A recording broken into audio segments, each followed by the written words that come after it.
Jarvis, let's review the new Spider-Man movie. You already have. No, not that one, the new one. You did that one too.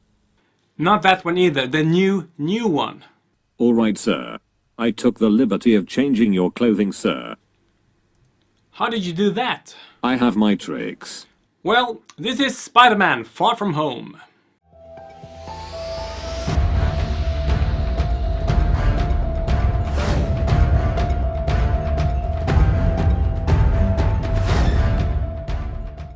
Spider-Man Far From Home is the first movie that takes place after the events of Endgame, and it stars basically everyone from the first movie, Tom Holland, Samuel L. Jackson, and Zendaya, and now we have Jake Gyllenhaal as Mysterio, and it's once again directed by John Watts.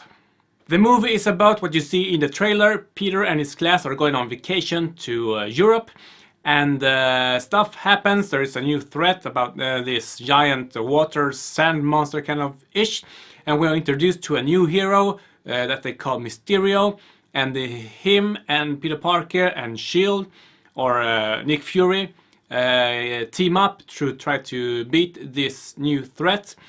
And that's basically what they tell you in the trailer, and that's basically all I can say too, without spoiling anything. But of course there is more to that than the trailer, and that's it about the movie. The movie starts with a silly exposition scene that explains what the events of Endgame.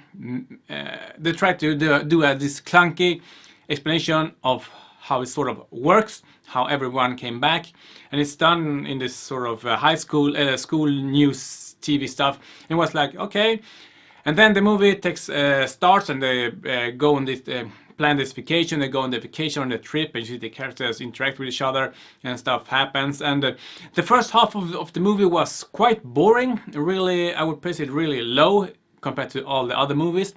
But then after what I said, what the movie is about, the movie takes like a twist or turn, just like the first one. It becomes something different, and when that happens, the movie gets really good. I enjoyed that, and the chemistry between Peter Parker and MJ, that for me that was the best part of the movie, because you can see you can feel the chemistry between them, and I would like a movie just about them two, not about saving the entire world kind of stuff again.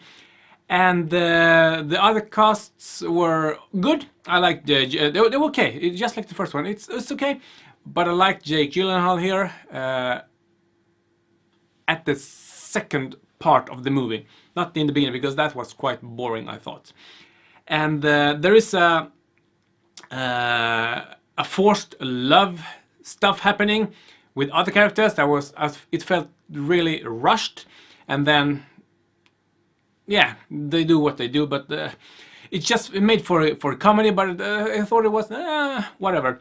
But when the movie turns, it becomes much better than the first half of the movie, and there is a really cool scene where stuff happens, and it sort of reminded me of Doctor Strange when he's in the other dimensions and going through like he's on crack. It was something similar here, without spoiling anything, but not with crack, but of course you will see if you see the movie.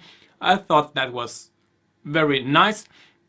The special effects are just like in the first movie. They're very good, except the monster. It looks, yeah, fake as shit, just like the old Spider-Man movies.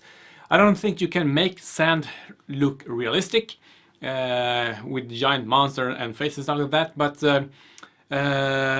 yeah, fine. It works for what it's supposed to be, and then the rest of the movie was good. But what I didn't like, it was that when there's an action scene, everything happens too quick. It's difficult to get focus on stuff what's going on. I wish that they would slow it down a little bit. And Jarvis, this is getting really hot. I need a change. Of course, sir. Yeah, much better. There's a scene in the movie after the sort of twist that I call it, where there is an exposition scene that was really clunky. It's when they tell you what's happening and why it's happening, and explaining who is who and what their role is. I don't like when they do a clunky exposition scene and tell you in your face, this is what's happening. It's sort of like, yeah, you could probably figure it out by yourself, but again, not in this movie. But I understand why it's there, but I think they could have done it in a different way. But the best part of the movie, it's the second half of it, the chemistry between Peter Parker and MJ. And the cool stuff in the movie was the end credit scene. There are two. The first one was, yeah, I don't want to curse, but it was awesome. It was so cool.